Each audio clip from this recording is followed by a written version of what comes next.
So as far as new legislation goes, I'm not actually really looking at what's going on at this time Okay. period. HB 1098 is something that we're dealing with right now. It's always hard to um, figure out exactly what's going to happen with the legislature. This actually HB 1098 has been in the past, and it just never actually got passed until this year. It was in play in 2023. So it's hard to say if new legislation will be coming up. This area has been a very big focus of the last two legislatures, and it may continue to be.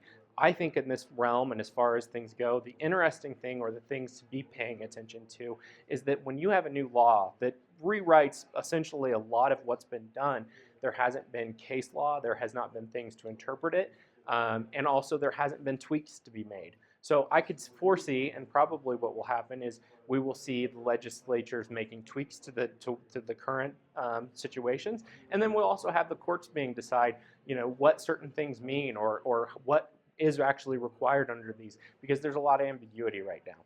Sure. And I'll allow you to kind of be super self-serving here, but would you just talk a little bit about why it's critical for folks in the residential real estate space to interface with folks like you in the legal realm, and what benefits having such a relationship with a lawyer like yourself might have? Yeah. So real estate law and business law and all that kind of stuff. The reason that you hire an attorney or you go through the process is that we would never want a client to come in and say, hey, I did this self-help. I went through this process and now I'm in this mess. When you're in those types of messes and things like that, it's harder to oftentimes, advise clients or work through clients. If you're working ahead, if you're looking ahead, if you're trying to make sure you are in compliance with the laws and that you do the process right, it makes things so much easier in the long run. It potentially will save you money in the sense of doing it right the first time, because you're only going through the attorney's fees at the beginning rather than fixing what has already been done.